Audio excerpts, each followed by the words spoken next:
Hello and welcome to Landscape Photography World, the podcast for everyone passionate about landscape photography.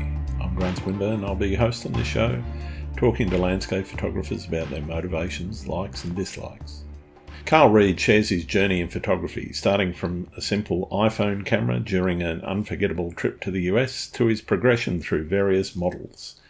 He discusses his experiences and challenges in capturing breathtaking landscapes and the significance of moments of failure in learning and growth. Carl also dives into the technical aspects of his work, including his transition from Capture One to Adobe Photoshop and his reflective practice method. He emphasises the importance of connecting with nature and explains how photography can be a powerful tool for conservation. Finally, Carl talks about his plans to increase his online presence and offers valuable insights into his creative process. I hope you enjoy the show. G'day, Carl. Welcome to Landscape Photography World. How are you going? I'm good, thanks, Grant. Thanks for the invite to the Landscape Photography World podcast. I'm really excited to be here. Yeah, really pleased to have you on the show. I know we've chatted a little bit on social media a couple of times, and I really like your work, and I'm really interested in talking to you about where you are in your photography journey and what photography means to you. So why don't we start there? Yeah, I guess I'm still learning, picking up as much as I can from people along the way. Going back, I've always had a camera, but I've never really seriously thought of myself as a photographer. And then it was probably around about 2015, I went overseas on a trip with my son to America, and we did a road trip through right the way down the west coast from Seattle.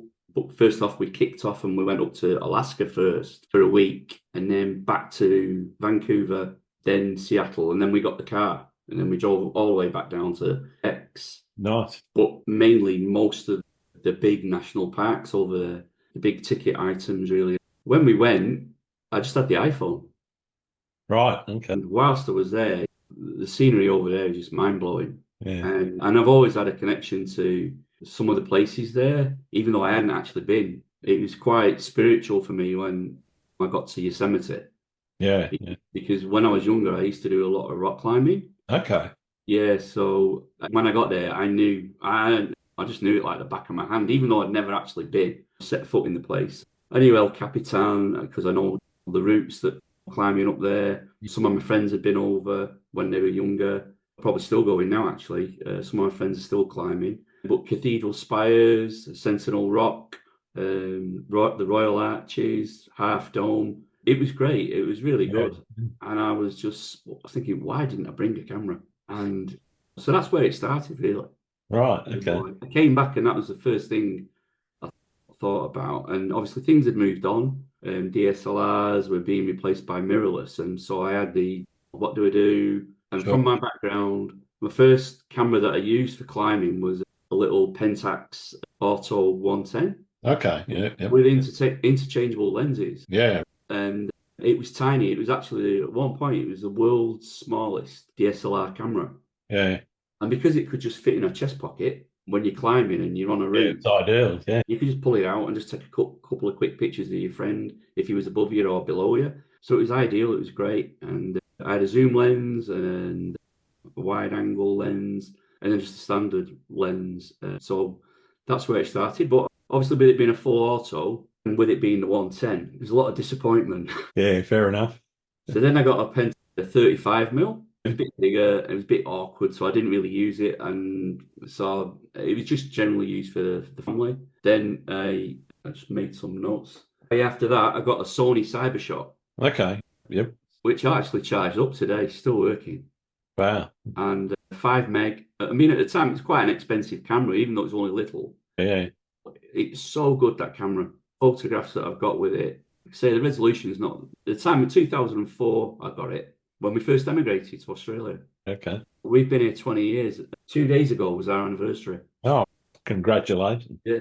But that camera was great. I got when we've travelled, I've still taken it because of the size of it. It's a lot smaller than the iPhones, but obviously it's not there with the resolution that everyone's used to these days. But still took some really good photos. In New Zealand, I went up not up Mount Cook itself, but I went up to the Muller Hut. Yep. In the Hooker Valley, and I went up there with it and I used to balance it on rocks and put the timer on. Yeah. And then just sit in front of it. But it's quite a good camera. But like I say, when I came back from America with my son, I then bought a Fujifilm camera, Yeah. which was the crop sensor. And I ran with that for a couple of years. And then I met a couple of friends through Astro. Mm-hmm. We'd go out shooting together. And then I thought I need to get a full frame because looking on the back of their screen when you're actually out in the field, they were able to, their images looked on the back of the screen a little bit better than what I was getting. I then switched to Nikon and got the Z6 II, Okay. Yep. which I've still got to this day. And I've got 3 lenses for it. Yeah. I'm thinking about getting the new. So in terms of where I am, I started off in post-production using Capture One, Okay. which is a great editing tool. Yeah. It's just for my genre of, if I was just purely a landscape photographer, I think it'd be ideal. I Yep. don't think I need anything else because you can use other programs for stitching and then Yeah. capture one and then edit them from there. But I increasingly became frustrated with it because what you've got to do when you're out there, if you're out there early enough and you've got blue hour images, you okay? Yeah. Yeah, you're getting the blue hour images and then you want to do a blend. Capture One didn't really lend itself into doing that because it didn't really support layers. I Yeah. mean, they Right. do have a concept to layers, but it's different than Yeah. Photoshop. I mean, I've not looked at it now, I would say, for the last 18 months, so I've left it firmly behind. I still own a copy, Yeah. Sure. but some of the functionality in that program is great. You know, when you hover on the histogram, Yeah. you go on your image and they've got a line that moves across the histogram. So if you go into the darks with shadows, it would show you where you were on the histogram. Yeah. Right. And you could target things, I think anyway, a lot better in Capture One. But Okay. like I say, I left it behind because it didn't have the functionality that I was after. Yeah. And with Right. all the upgrades that they were doing, I was always fingers crossed, hoping that they would bring something out that supported layers. Anyway, I moved into the subscription model with Adobe. So a big learning curve Yeah. Definitely. in Photoshop. Yeah, I stumble around. I think I try to. I've got a little bit of a workflow, but I reckon no 2 edits of mine are the same. I've not Okay. developed a style as per se. Uh, I don't know that I agree with that. Looking at your images, they might not all be the same, but I can definitely see it's your style of image. Yeah. All right, So that's good to know. I think there's definitely a style there. Whether you feel it's fully developed or not, it's another thing. And I guess that's what I'm interested in exploring with you is where you mentioned that you're still learning. I've been doing it for some years and I'm still learning, and I Yeah, don't think I'll ever stop learning. It's one of those crafts that is relatively easy to get the basics of, yeah, but to master takes a lifetime. And I know you can go and get yourself a master's in photography, and I'm not talking about that yeah, educational side of things, but to actually master photography, I don't think I'll ever do it. Okay at some things, and there's a lot of things that I'm not very good at. And I'm interested in why you see yourself as more of still a learner than somebody that's actually started to develop their own style and got a yeah, yeah. I should maybe leave that behind a little and progress. I've been threatening to do a website for a long time, and I need to. I need my son. It's one of his biggest gripes. Dad, you need to get your signature on them, and you need to get them on a website. yeah, definitely. So yeah, I'll probably will put in some effort into doing that. Obviously, you get bombarded with this video is sponsored by Squarespace. Oh yeah, yeah. I use them. I'm not sponsored by them. I use Yeah, them. They're yeah, okay. There's Wix. There's a whole bunch of others. My yeah, my domain provider actually provides a freebie that comes with the domain, but the functionality that it has in terms of the commerce side of things, it's left in the dust by things like Squarespace and Wix and Shopify. Yeah, yeah, there's a whole raft of them. And if you do want to sell your images and sell services and that sort of thing, then you really got to go into one of those big 3 or 4 that are out there. Where I have sold some of my work, and that kind of like hit me. There was a bit of a jolt. I was like, "Whoa, what do I do now?" you're a professional photographer. And So I thought, oh, I need to do something. I really do need to do something. But there's a guy who I watch when I first started my photography in 2018, and I Yep. started to think more seriously about it. Chris Sale, I don't know if you've heard of him from the I have UK. heard of him, yeah. Yeah. Yeah, he's really good, and behind the scenes, he's got his own learning community that you can go. And I was thinking that if I ever went back to the UK, I would probably think if I wanted to do an actual course, I would probably ask Chris, can I come along and maybe do a one-on-one, or if he's doing a 1-to-2, something like that. And obviously, as they get bigger profile on YouTube, the less important that becomes because I appreciate like the economies of scale. But he was talking about WordPress. I did actually do a little bit of a start on it. It's not on the internet, it's on a computer, solely within the confines of my But own home. I think the important message is to start. And Yeah, even yeah, if you haven't actually got it to a point where you're happy with it and you're not ready to release it to the public, that yeah. start and that going through the process, getting it out into the public then is, I guess, that next stage of it's a bit like your photography. You start out and you do a little bit and then you go, okay, well, that's not as good as what other people are doing. I need to do this and start changing what I do a little bit to, and it's not necessarily, I'm not talking about stylistic stuff here. I'm talking about quality of work and that sort of thing. And you Yeah. do get to a point where you go, okay, I'm ready to actually push this stuff out into the public now, and I'm confident that it's good enough. So it's definitely something that I need to explore and actually get on with and just develop that side of things. Yeah. But I suppose when I look at when I started, there's so much like monitors. Say, for instance, when you see people, you think, "Oh, I need to get a monitor. It needs to be color calibrated," and so then you've got to buy a spider, and it just escalates. I'm retired now. I've got to be careful. Self-financed at the moment, but I've not got an endless pit of money, but No. you know. You could very easily spend 10 grand just like that. Oh, very And much so. one of the takeaways I get from where people that have watched the YouTubes is spend the money on experiences. If I was working full time still, then yeah, I would probably get a big screen and calibrate it. But having said that, Gary Goff, have you heard of him? I've heard of Gary, yeah. Gary, yeah, he said he's never calibrated a screen in his life. I'm the same. I bought a pre-calibrated screen. It was factory calibrated. It is a Pro Art, so it spent a few quid on it. I haven't touched it since I bought it 5, 6 years ago, and since I bought it, it's Yeah. the colours look okay to me. The thing is you never know what people, if you particularly when you're putting it on the internet, you never know what other people's screens are set up like, and they're definitely not all calibrated. And then Yeah. you've got screens, phones, iPads, etc. It's really hard to tell. Yeah, well, my son, he's got all the Apple Mac stuff, so he said, Dad, I can get you a log on, blah, blah, blah. But the problem I've got really is I wouldn't need to calibrate a screen because I'm colorblind anyway. Like 1 in 3 bloke. Yeah, it was quite funny because my cousin came across last year and stayed with us for a few weeks, and he's also colorblind, and obviously his mother is like my mum's sister, and so we both got the color blindness. Mm. So sometimes I my friend who I shoot with, David, we go, that's a great image, that cow, but it's a bit purple. It's And to you me, can't tell. yeah, I can't tell. So, yeah, calibration's not, I wouldn't bother with it. But yeah, and then the bag from like my climbing background, I would much prefer to have an actual hiking bag and then put a cube in, Yeah, right. get a bona fide camera bag. That's Yep. just the way I am at the moment. I'm thinking maybe I need to switch. Yeah, okay. So I do look quite a lot at some of the bags that guys carry, and then I look because I would like to go back to New Zealand at some point, and then I don't know, maybe hit Larry up and Grant Burley over there as well.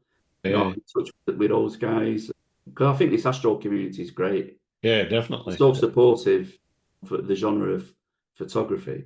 Yeah, Uh, but I like being in the mountains. It's yeah, just I the can knees, understand that. the knees have got to get me there now. That's Yeah. the problem. Yeah, that's where I struggle now is I won't be climbing Everest or anything much bigger than a hill in my current condition. I've got a knee which is the posterior cruciate ligament. All right, yeah. So it went a few years ago, and I was basically on crutches for a little while. And I've managed to, with physio and some very good drugs, managed to get it back to a stage where I can walk around, and it's fine on the flat. But actually, uphill isn't too bad. Yeah, I found that. Yeah, downhill is Yeah. actually far worse. Yeah, it's You need trekking poles, you know. yeah, absolutely, I mean, absolutely. I need to. We're going to go to Norway in September, October with my daughter. She'll fly from Dubai to Oslo and meet. We'll all gather in Dubai actually for Yeah, one night, and then we'll all take off to Oslo. And so I've got all the locations and GPS ready for that. yeah, nice. But with it being a full family holiday, I don't know how I'm going to be able to achieve everything. But yeah, so I've got to get some walking poles and my wife too as well. Because I've had both of my knees replaced. Oh, okay. Yeah, Yeah, so 10 years apart. First one was a doddle, back at work after 6 weeks. nice. Yeah. 2 weeks sick leave, and then 4 weeks working from home, and back in work after 6 weeks. Then my left one, I had that done in 22, nearly 2 years ago. Because of COVID, it got Yeah, delayed. Even though it was private, they were using the private hospitals for the patients. That was a long, it still is. I'm not fully recovered. yeah. I think I might have to curtail some of my ambition. I want to go up the Rheinbriggen, Okay. to get the shot of Hamnoy, I think it is, the little village down there. And I've got it in my mind, the shot, but it's whether or not I can get up those 900 and odd Hire steps. yourself a Norwegian Sherpa to carry you up. Well, they got the Sherpas over to build the steps. Yeah, I know. Yeah, I'm looking forward to that. Yeah. So building on experiences, I guess. I think that's where I'm going to spend my dollars when I can. Yeah, absolutely. And Uh, that's very understandable. yeah. I'm interested in how you set creative challenges for yourself. Do you set creative challenges? Or is it just, I just want to go and take this shot and that's where I want to go? No, I do a bit of pre-visualization before I head out. Now that I've got more experience and I know what I want to get from the night. Like my friend who goes shooting with me, David, sometimes we need to spend a bit more time when we're out telling each other what we're actually doing, Yeah. the idea behind an image that you've got, Yep. and what you want to do. And because sometimes I come away and on the night he looks at what I've got and he's not quite sure why I've done that. But Okay. I know when I get back what I'm going to do with it. Yeah. I'll have looked at something, and because of the distortion with wide angle lenses, Yep. I'll shoot two columns. Yeah.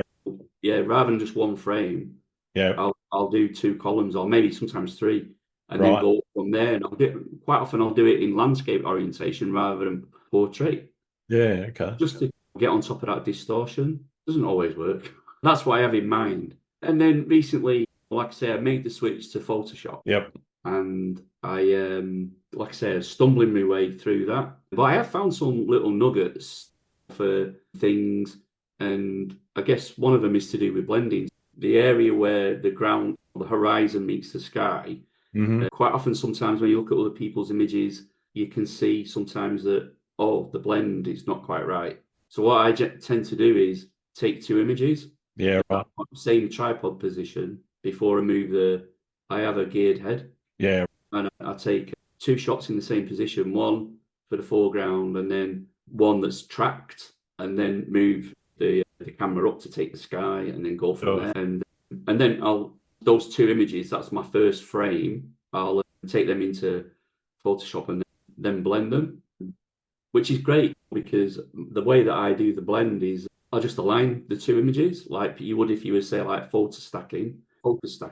Say if you're doing like a river shot or something, Yep. and you wanted everything front to back focus, I would just take them in, align them, and then I'd use the sky selection tool, create a mask, and then invert it. Boom, done. Yeah.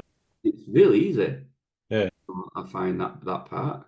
Some of the other parts aren't. Yeah, but I think as you build more experience in editing, it enables you to make different decisions when you're out there. Yeah, definitely, definitely. And I guess I'm interested in you mentioned that you've got an idea about what it is that you're going to do with the image. Is it what are you prioritizing? Are you prioritizing shooting and collecting enough data to then use in a certain way?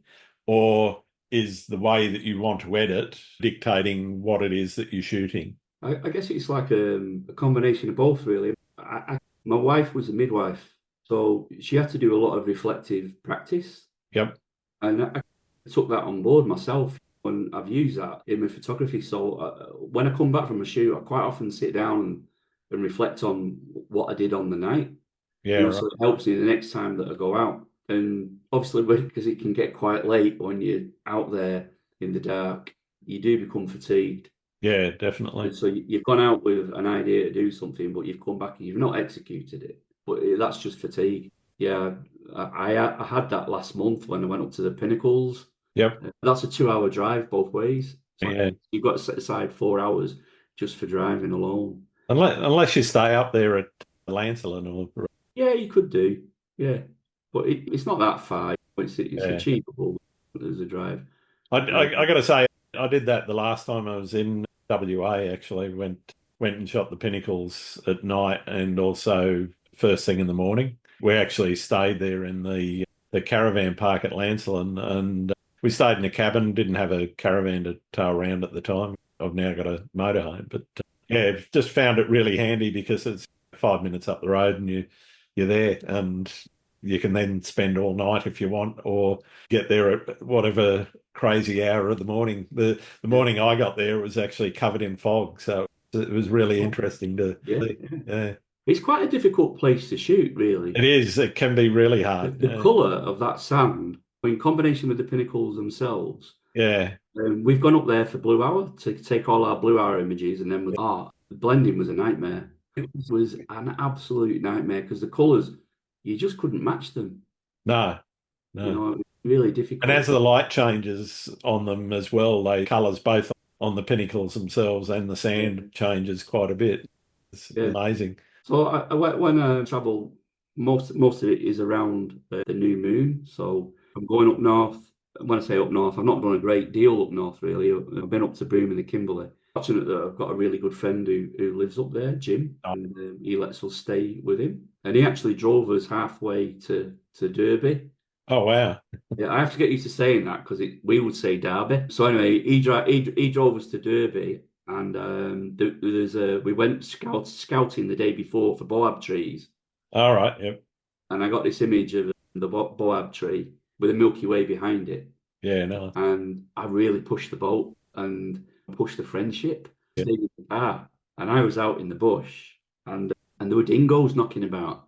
All right. Yep. There's about 20 of them. Wow. And it never fazed me. I never thought about an attack from dingoes. Yeah. And it was only when I got back to Perth, that my friend sent me a news story of a bloke that had been attacked up there, not Wow. in Broome, Yeah.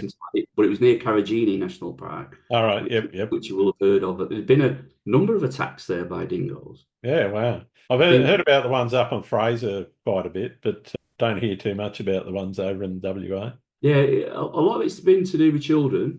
They would probably Yeah. always prey, small children. But this one in particular was a guy who spent all his life out in the bush, for gold, Yeah. Right. expecting, and he's got a gun with him. He's got a dog, and he went down to the water to just get some water for his billy can and make his soup or whatever he was having for dinner. And when he got back to the camp, there was one lone dingo. Yeah. It looked really malnourished, and so he gave it a couple of morsels to eat. And the next night, came Yeah. back with a pack Yeah.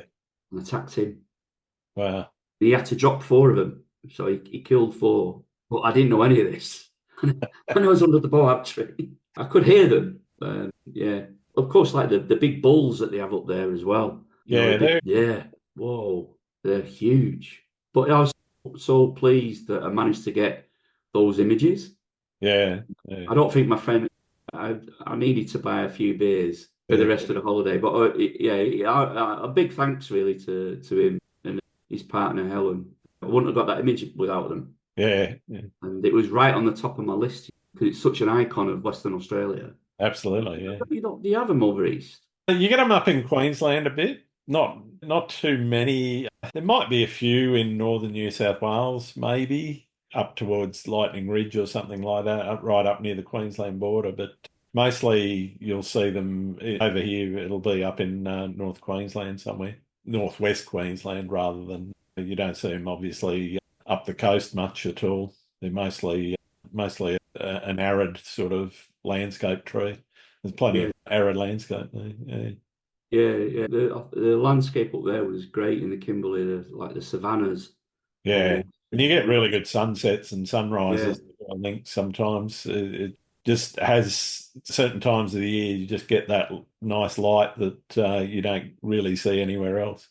yeah. So I guess this last year or so has been a little bit limited, saying because of my knee, Yeah. where I could get to because in the past I've gone up Mount when the Perth Hills, Mount Cook. I've stayed up Yep. there all night, hiked up there with all my gear, and then run out of battery, and then I just lay there under the stars on my mat. I just Nice. looked up and waited for the dawn to come, and then walked back down. But yeah, I've not been able to do much of that of late. The knee's just not. Yeah. This. I think I suppose it's another 10 years healing. Yeah, it's been a long back road to recovery with this one, really. Yeah. You mentioned that you run out of battery and you're just lying there looking at the stars. What is it about that attracts you, and what is it about Astro that makes you want to go out and spend all night with a bunch of dingoes? Yeah, I guess really one of my earliest memories really was when we were in the Lake District in Borrowdale. Yeah, yeah, We were 17, and me and my best mate Nick, we were camping in a Van Gogh Force 10 tent, and they were the big, heavy canvas ones. You yeah, can't go backpacking with them, but there's no way the wind is knocking those over. yeah. Hence the name. They were brilliant, and we'd been to the pub, underage drinking, obviously at 17, As you do. Yeah. as you do, You used to be earlier in our day, I think. and we were lying out in the tent, but with our heads just we had the entrance open, and we're just looking up at the stars. And Yeah, I've always liked looking up. I think it's especially when it's really dark, and we're so blessed really to have the skies that we do in Western Australia. yeah, And, definitely. and we've really only got to drive maybe sometimes say 90 minutes, and you can get somewhere that quite dark, Yeah, Bottle 3 maybe, but we've got Bottle 2s here. I don't think I've shot in a Bottle 1. I'm not sure. I think the place up in Broome where I did the boab tree could have been. yeah. Uh, I'd have to look But on quite possibly up around the Kimberley and that northwestern interior away from Broome and Derby. I yeah. think it'd be ideal Portal One. My friend, he came over. My best friend, he came over in March this year, and we went down to Margaret River.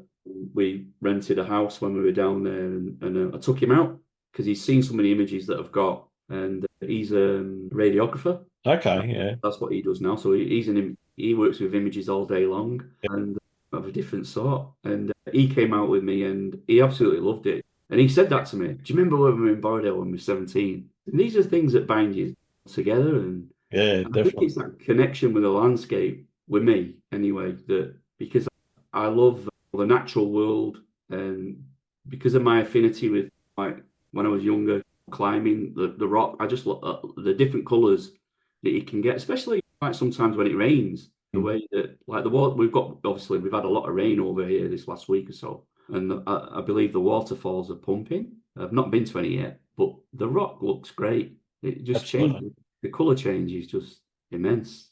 Yeah, But yeah, I like the geology, like the connection, like I say, the connection to the land, and the history as well. I found that in Western Australia, they wouldn't have got to Kalgoorlie if it wasn't for the indigenous people, yeah, that's right. because they knew where all the water was along the way. That's right. Yeah, So they opened the pathway for them to get to Kalgoorlie for where the gold was. And a lot of it is near yeah, granite rocks. So yep, where the rain just runs off and it collects at the bottom. So they always know there's going to be water there. yeah, And with granite, I've got like a real strong connection to that because Derbyshire, you've got the Dark Peak yep, and the White Peak. So white is obviously limestone, but the Dark Peak is all gritstone and granite. So yeah, yeah, I was amazed when we went up to the Kimberley. and we flew in to horizontal falls, looking at the landscape from above. So I know recently you've had a couple of photographers on, Martine from Margaret River. Yep. Yep. From the air. I took a few shots with my camera. I wasn't best placed on the plane, but everyone had a camera. Yeah, I can imagine. And so it was hard competing for a bit of window space. Yeah.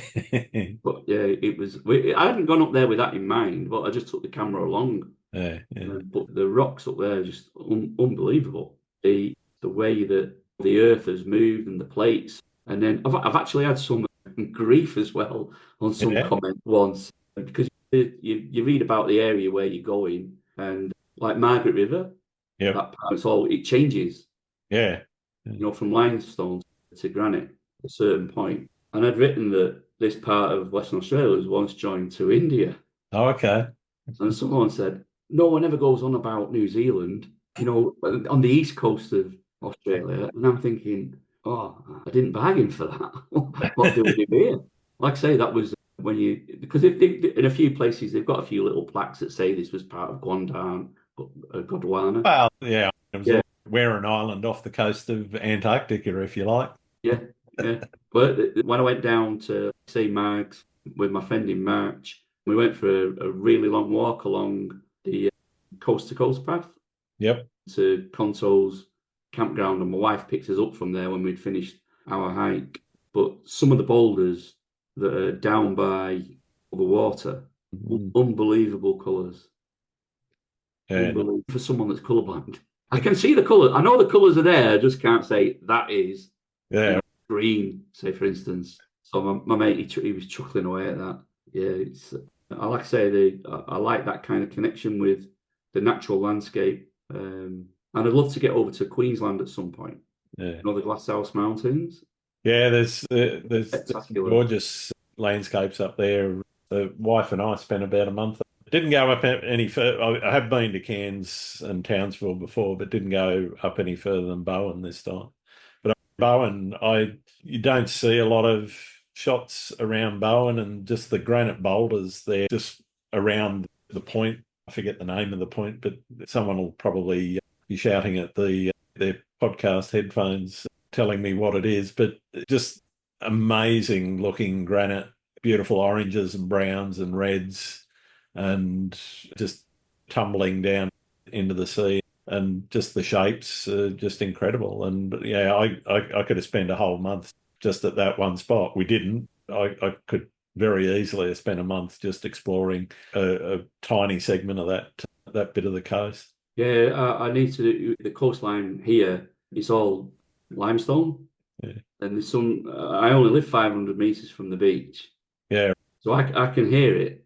Yeah. And I can smell it. I just can't see it.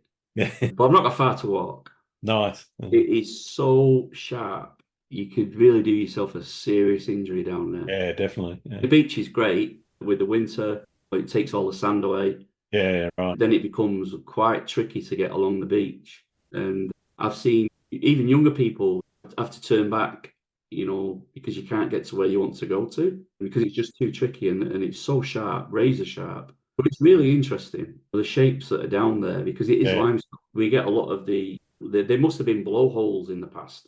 Okay, yep. So it looks like someone's just had a drill and just drilled straight through the rock. Yeah.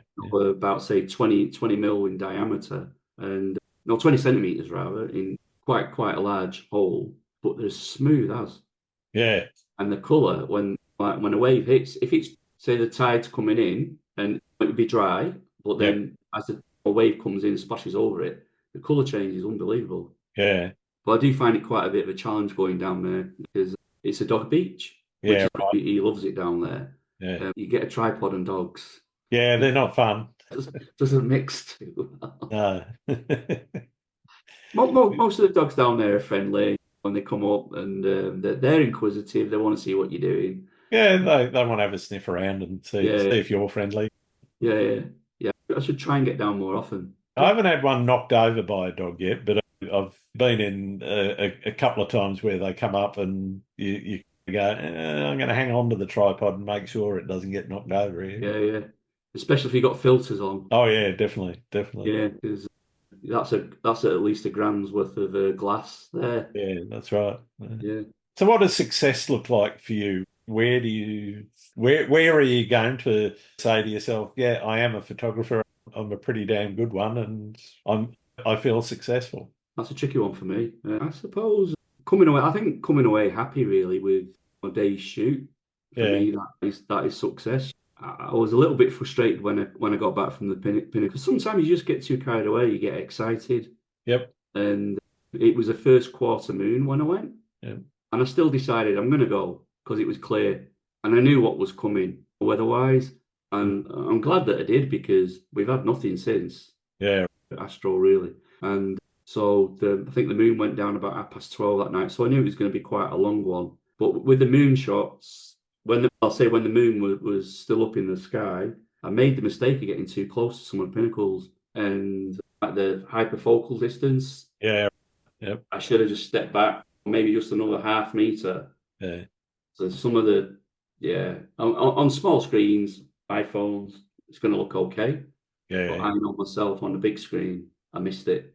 I missed yeah. focus. Yeah, I think everyone has their failures, and you go out expecting to do one thing, and it could be set up 2 feet to the left or right of where I should have, Yeah, and yeah, you didn't quite nail the composition, or you didn't quite nail the things like high distance. I find that a lot with waterfall stuff, and it's yeah, yeah, something that I've learnt now to look out for, and just trying to make sure that you've got enough distance away from the nearest object so that you can actually focus on it. And sometimes that involves even stepping forward so that that object is now out of the frame, and you're then focusing on the next bit in front of it or yeah. behind it. I had a little thought about that actually, because I was saying before about like reflective practice. Yeah, When I came back, I thought, oh, what can I do so make sure that doesn't happen again? So I went back to my climbing days again, and I thought, oh, yeah, I know. I'll nip into Perth, go to a climbing shop, and I'll buy a small piece of Purlon, not the climbing rope, but what they use for the protection. It's yeah, usually a yeah, smaller diameter. And then I thought, I'll get a few lengths of it, and then I'll cut it at not exactly at the hyperfocal distance, yeah, but you right. might be shooting wide open. Yeah, When you do Astro, so say 2 point, if it's a 1.8 lens, you might be shooting at 2.2, 2.8, yep, but you know the distance with thanks to photopills, and then add on say another half a meter, so you know that you're going to be fine. yeah, yeah, Then cut that piece of rope accordingly, and then just lay that against your subject, and then come. And I thought that's a simple thing, and it wouldn't weigh much in your bag. no, this is it. Yeah, Yeah, and then that way, next time you surely would nail your focus. yeah, definitely. But yeah, success I suppose would be getting this website up and running. So I'd have to put some work into that, and I'm not really chasing sales or anything like that. But what I'm trying to say really is a bit more exposure. I think that the website would give, because at the moment I'm on Flickr and I'm on Instagram. I don't really do much on Facebook. Yeah, I know other people do, but yeah, I don't really do much on Facebook. yeah. I'm on most of the social media largely because of the podcast and getting the word out about that more than Yeah, the photography. Yeah, I post photos there all the time now because I'm there. But the reason yeah, why I went and joined a lot of these places is largely because of the podcast more than anything else. yeah, yeah. But it's doing well. Yeah, I Yeah, really enjoy it. I always put it on in the car. yeah, If I've got a fair bit of distance to travel, yeah, yeah. I'll always have it on. Oh, that's down And to the interesting people I hope I can find and get to have a bit of a chat with. yeah, yeah. And it's good to see people's different views as well on things. Absolutely, yeah. Martine's story was really interesting, the shooting from the air, and then the Mm. language thing, like I thought that was really interesting. And again, that connection to the landscape. I've written my blurb to some of the images on Instagram, a little bit of background, so people, and I'm quite fascinated by the indigenous culture in relation to, like I say, the landscape. Yeah, and the names as well. I love some of the names. Yeah, they're I awesome. love places. I think, oh, why was it named like? Why? How did it get that name? So then Yeah, I'll do a little bit of research into that. So it's like history, geology, and obviously their culture, with especially like relating that to Astro, the tales that they tell, their storylines and Yeah, song lines as well. I think it's great that their history isn't written down. yeah, It's come down through the generations by storytelling. yeah. And I suppose our culture is as we get older, obviously everyone reads to the children and tells stories, but we don't tell each other stories as adults much, do we? No, it doesn't happen quite as much. And I definitely think it should. Yeah, okay, you read your books and whatever, but it's not the same, as you say, as that verbal storytelling and that Yeah, sharing of information and lore and so forth is something that I think as a culture we Westerners miss out on. yeah, yeah. I like the storyline that they tell about the mid clouds. Yeah, We're so lucky to see in the southern hemisphere. You don't obviously our counterparts in the northern hemisphere. They don't get to see those, but the way that they talk about those is like the campfire. The smaller one is yeah, another big, but it's not a star. A cluster Tucana 47. It's yeah, called, yeah, and they talk about that as being that's the woman's camp, yep, and they've got the campfire, and they've banished the men yeah, to the big one. And yeah. I found that fascinating when I learned that. Yeah, which is over here. There's an organisation called Astrotourism Dubai, Okay, yeah, and I think they were involved with the eclipse that we had in I think it was April last year. I think it yeah, was last, and they got a lot of people flying in for that.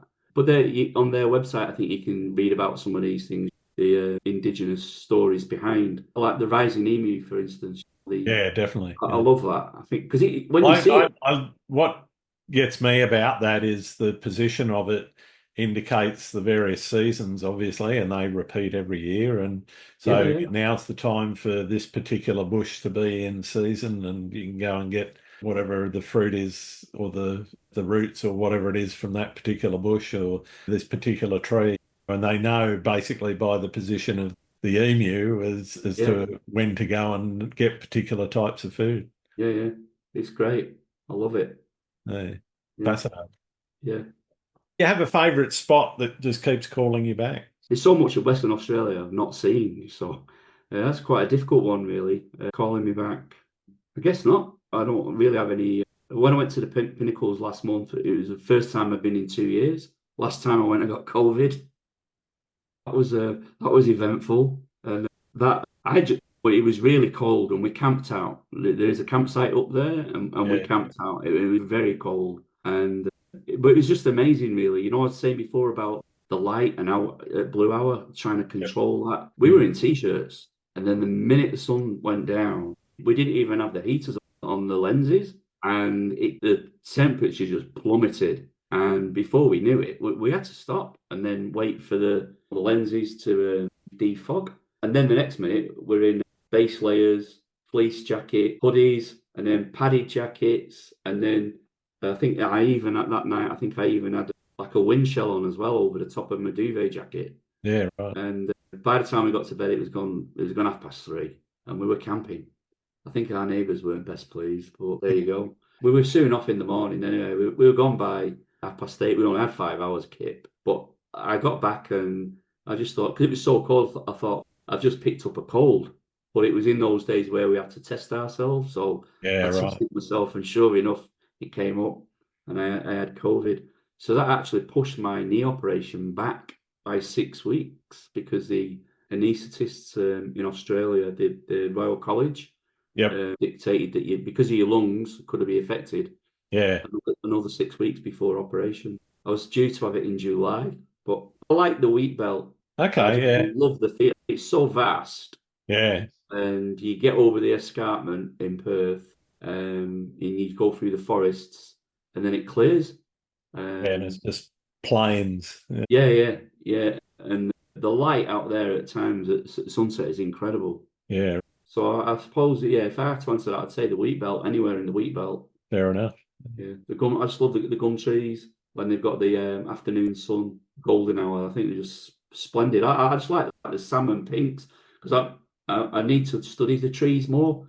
Yeah. So, to me, they're all. I'm not saying they're all gum trees, but I know my jarras and my marry trees. But some of the like the salmon gums, I Right. wouldn't. But you can go off the colour and say, oh, hazard a guess that that might be a salmon gum. Yeah, But right. I just think they're so spectacular in the sun. They're like the boab trees, really. Yeah, The trunks of the boabs are just brilliant. Absolutely. The way they're almost like metallic, and the way that sheen and the light and yeah, the and the little graduation of colour. indentation on it as well. Yeah, Yeah, that's awesome. So yeah, I'd say the wheat belt. fair enough. What's photography taught you about nature? I think a deeper connection with it, really. You're taking that time. When you say like hiking, you're moving through the landscape. Whereas with photography, there's going to be an element of that anyway. You would be moving if Sure. you go into places that are off the beaten track. But it's just taking the time just to stop and appreciate it. And I need to, when I'm actually out there, to take that into consideration, to actually stop and look, especially like at the sky Yeah, and the colours that are there, so you can get a mental picture for when you get back, and then you want to edit the photograph that you took. So you yep. just get that mental image. So I developed a little. It's SLR. Okay. Stop, look, and remember. No, Like in my notes, I did that when I got back, yeah, and I thought, yeah, I'll do that. Definitely more of that. absolutely. Yeah. Have you ever had a situation where you're just not feeling it and you've hit a creative wall and gone, no, it's just not working for me today? Yeah, I guess I've come across that. Like I say, we're only 500 meters from the beach, and I should make more of it, but I don't. And I should force myself out of the door to get down there more often. Yeah, yeah, Because we can walk for a good few kilometers along that beach. yeah. Some days you're on it and you're totally on your own with the dog, no one else. I have gone down with just my camera, no tripod, and just handheld, and I need to do more of that. I think my tripod's not that heavy anyway. I could go down there. It's a Benroll. Okay, yeah, Yeah, it's not that stable when it's windy. And I guess that's the thing we were saying before about gear. When you're starting out, you don't always know what to buy. yep, My friends have got the tripods that have got the bowl. yep, If I was starting again, I would say get one of those yeah, for stability. Definitely yeah. get one of those. And then your options are so much more, I think. Bought a few things that I needn't, or bought the wrong thing, thinking that I bought the right thing. But then when I've got it, oh, like the panel leveling head, so you don't have to mess Oh, yeah. about with the legs. Bought one of those. But then when I put my geared head on top of it, I can't see the bubble. I shot myself in the foot with that one. But yeah, I know you can buy all the little bits and bobs that you can put on the top of that that's got a bubble level sticking out. You can also, I know it doesn't level the tripod itself, but you can actually also use the level in the viewfinder in the camera. You switch that on. Oh yeah, I do that. Yeah, I do. But if you're not level, No, yeah, it's going to I quickly know. go off. And when Yeah, you're doing, say, like a panorama and had to use a bit of creative license with the horizon sometimes, yeah, the transform tool, because I wasn't level. yeah. So I Yeah. try to make sure that I am, because it's Yeah, it so much makes a easier. big difference in Yeah, blending, particularly yeah. if you're stitching panoramas together. Yeah. And then, like I say, you always, I find, have you had John Rutter on?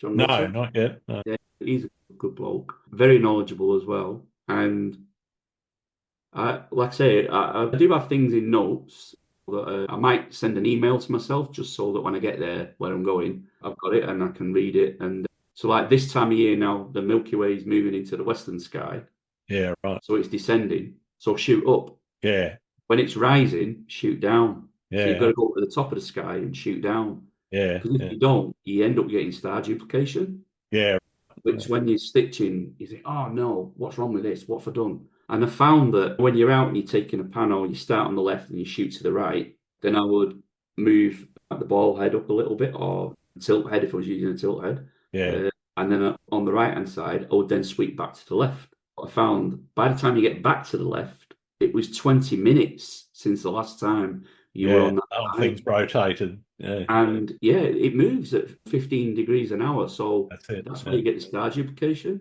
yeah, And so I did a panel when I was up at the Pinnacles. And when I got back, I did 4 rows. I thought this is going to stitch beautifully. And I ended up with 2 lots of Magellanic cloud. proud But I of had you. enough overlap to take one of the rows out Yeah, and it cured it. So I only needed to use 3 of the rows. yeah, cool. But that was because I didn't return to the left. Yeah, I won't make that mistake again. No. He said, What do you see as photography's place in society? I think it's great. I really do. I think when I was listening to the podcast that you did with Martin and you were talking about the black images, everyone was just putting up an image of just blackness. Yep. I thought that was great. I have got some concerns over your own individual IP as well, because I think you had to sign the terms and conditions for Adobe. I Yep. think they're doing a bit of machine learning off your images Oh, they're absolutely doing that, which is for one of the AI. reasons Yeah, why I don't store anything in the Adobe cloud. yeah, and none of mine is in it. Yeah. I, I, I do store my images on the cloud. I need to have a look at your offering, actually, the one that you start with podcast with. I've Yeah. seen. Yeah. I need to have a look at that because I use OneDrive Okay. Yep. because we got the subscription for Office, so I think we've got 5 terabytes. I've not got enough images to get to that point at this moment in time, but I think individually it's 1 terabyte. I might be approaching that. Yeah. But I think it's great as a record. An example was we went to the Alps, and because I'd been when I was younger, a lot younger, I was so upset. Sorry. You're all right. Yeah. When I saw the Mer de Glace, when I've been there in my late teens and early 20s, it's 45 meters below that now, Yeah. the Yeah. level. When we were walking on that crevasse and we were in the Vallée Blanche and we were walking to where we were going climbing, we were jumping across crevasses because we were young and daft and confident in our own athletic abilities back then. The first time you go, you don't do that, but then you get used to it, so you just end up just jumping across them. Yeah.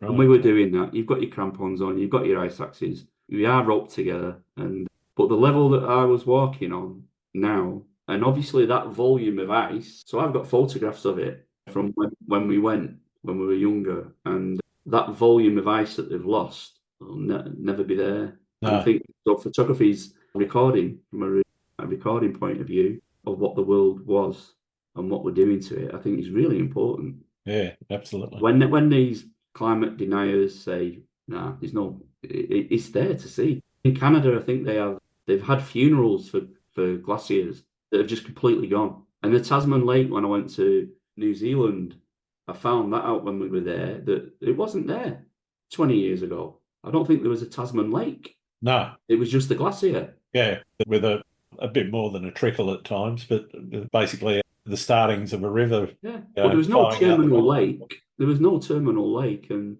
like I say, when I went down, like I say, it was very moving for me. And the French have put all year markers on the rock face as you're walking down to, Yeah. because they've got a tourist bit at the bottom where you can get to it and you can go in. They've got ice caves, and Yep. in there they've got furniture, and so that's like at Montenver. And when I went down there, I just couldn't believe it.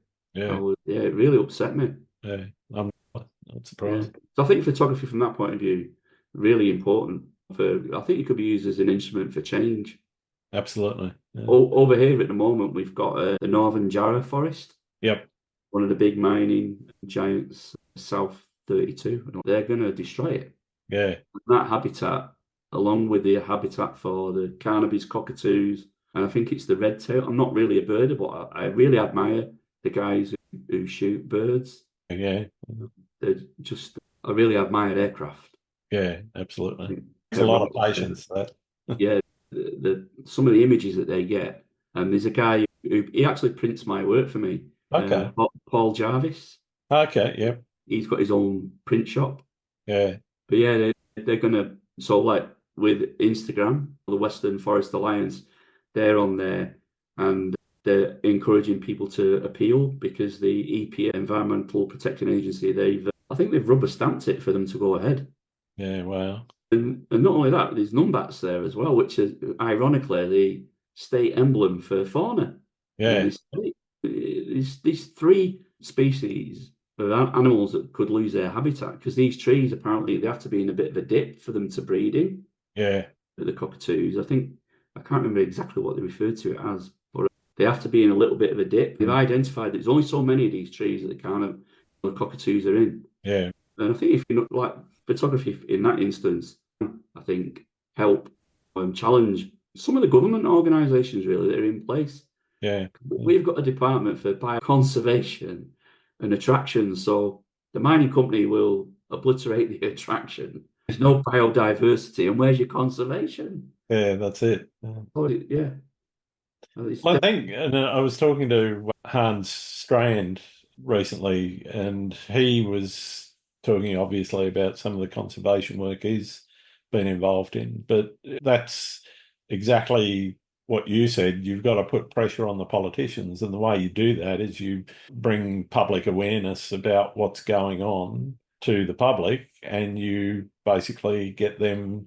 The problem is that just doing it through social media, I don't think is enough. There's more that can be done, and I'm trying to been involved in a couple of things that I can't talk about at the moment because they may or may not come to fruition. But there's some people out there that I think are trying to use photography in a very positive way to try and get that public awareness as out there as possible, so that the pressure on the politicians comes from that public wave of what the hell are you doing? yeah, you've got to build the numbers, and then they'll listen. That's right. That's right. What do you see as being the future of photography? Where do you see it going? I hope, obviously, in post we've got artificial intelligence. They're talking about including it now in some of the cameras. Obviously, I watched Will Patino, one of his videos the other week. Yeah. And he was talking about why so many photographers get disappointed and give up the hobby because their iPhone takes a better picture. Yeah. But your iPhones have already got the AI inbuilt, the Yeah, algorithm. right. So it's already doing post-processing the minute that you press the shutter. Yeah. And yeah, if they're building that into the cameras, I don't know whether artistically, I suppose it could be helpful. Certainly managing dynamic range. Yeah, I'm not the best at doing that, you know. yeah, I think dynamic range is probably one area that it would be helpful. The other is autofocus. There's obviously been a lot of advances in autofocus and predictive autofocus as well. I don't know if you saw the announcements for Canon and the 1 and 5 Mark II, but their predictive focus, they actually have modes Oh, for wow. soccer, volleyball, and basketball at the moment. And basically, what'll happen is the AI in the camera will put the focus on the person with the ball, but then when they look like they're going to pass it, it will predictively go to where they see them moving the ball to. Spot the ball. Yeah. Do And you so, remember that competition? yeah, I remember You know, that. like they used to do it with the pools, spot the ball. Yeah. That's great. I see advantages in things like that for Yeah, sports shooters in particular. I it's don't see incredible. that helping me a great deal with shooting waves, maybe, but if somebody works out a wave mode that can predict when a wave Right. splash is going to happen, yeah, well, Yeah. good luck with that. Yeah, I've seen the Nikon, the new. It's got some of the focus modes that the Z8 and the Z9 have got, Yeah. and they're focusing on like bird's eyes for Yeah. that's amazing. That's amazing. The technology that they've got, and I think some of that has come into the new Z6. Yeah. I've not watched all the videos. I watched Morton Hilmer though. Yeah. I always watch him. He's brilliant. Yeah. Because for me, I'm not really much of a birder, but I like the combination of what he does in extreme conditions as well. Yeah. He's a crack shot. Yeah. You know, ex-Danish SAS.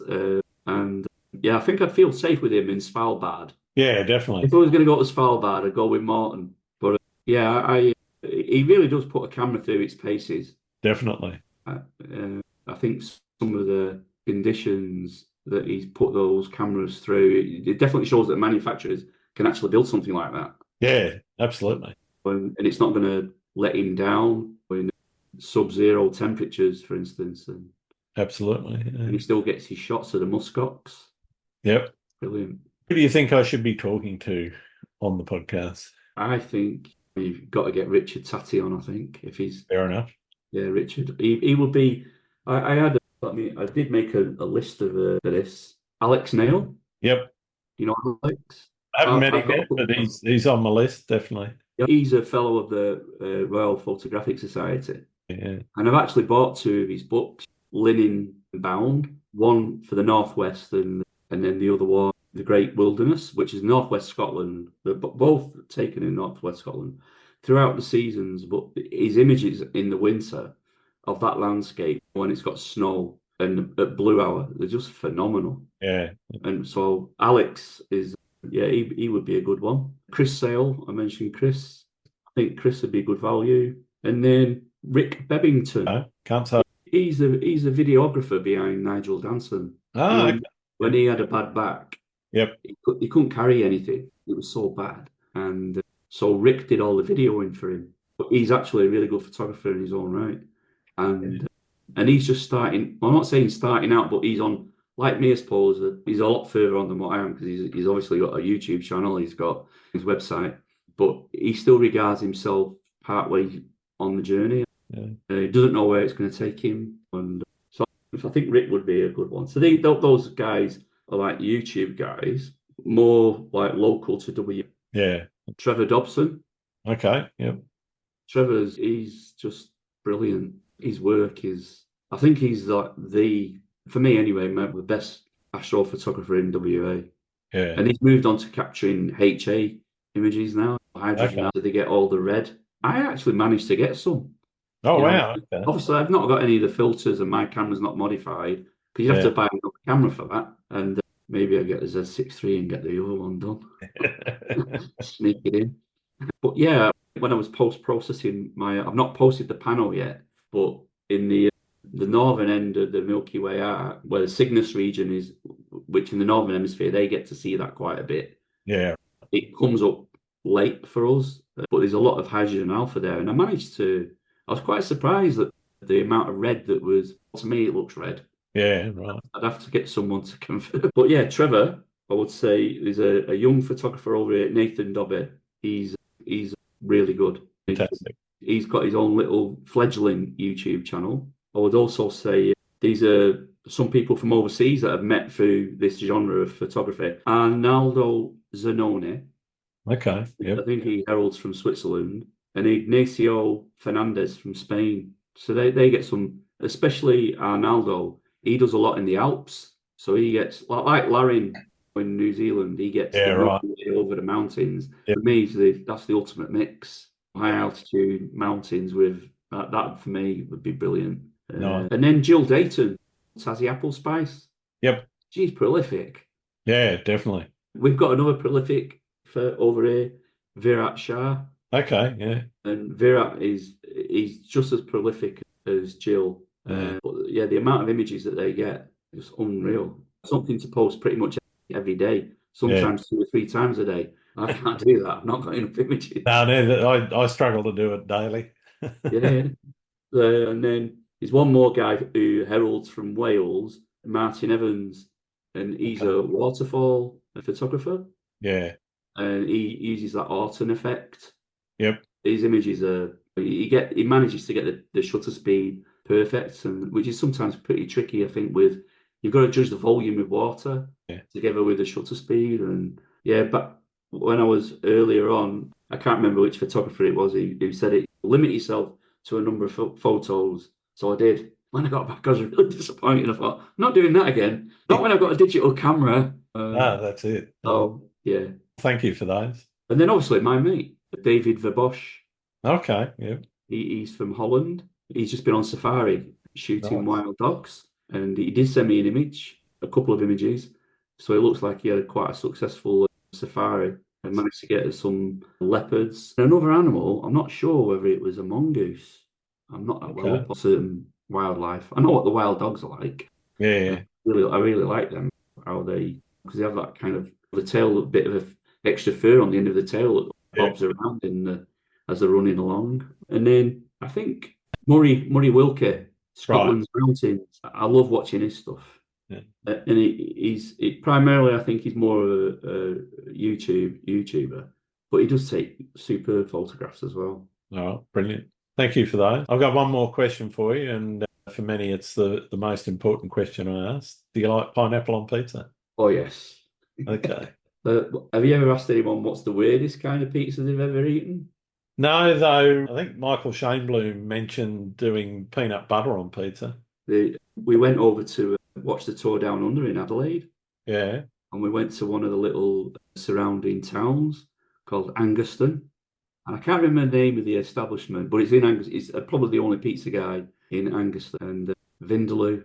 Okay, Vindaloo pizza. that's pretty extraordinary. I've had tandoori chicken before, but never vindaloo. Oh, it was brilliant. I It was can imagine. superb. It was served like with a fresh yogurt, dollops of Yeah. yogurt, and it was great. One I've ever had. With pineapple. Mixed with pineapple. Weirdest one I've ever had was an establishment in Goulburn, which will remain nameless, where I think it was we ordered a chicken and barbecue sauce pizza because that's what my wife likes, and we were sharing it, and I took the first couple of bites, and it was like, this actually tastes more like chocolate syrup they use in milkshakes than barbecue sauce. And we ate a bit more, and I'm pretty sure this isn't barbecue sauce, this is chocolate syrup. I think they've obviously had the barbecue sauce in a similar sort of pump jar sort of thing next to the chocolate syrup, and they've got it wrong. Can't say it was great. Yeah. Anyway, thank you very much for spending some time with us. It's been wonderful getting to know you a bit better and learning a lot more about you. Where can people find your work before you get your website up? Oh yeah, on Instagram I'm just photography, all one word, and that's REID, car with a C. Yep. Then I'm also on Flickr with the same on Flickr. So I do go on there because sometimes you can see the resolution, especially I mentioned before Trevor Dobson, his images, higher resolution are just fantastic. Yeah. And there's so much you can learn off these guys because Trevor's quite supportive in the little astro community in Perth. He's always willing to share his knowledge, which is great. Yeah. Yeah, on Flickr until I get my website. Fair enough. All right. Well, thank you very much once again. It's been wonderful talking to you, mate. Thank you. Enjoy the rest of the evening, Grant. Thanks again for listening to Landscape Photography World. I hope you enjoyed the show, and keep listening because I'll be joined by some great guests in upcoming episodes. You can find my work in this podcast, swinburnephotography.com. I'm also on Twitter, YouTube, Instagram, and Facebook. I'm Grant Swinburne. Hope to see you out shooting soon.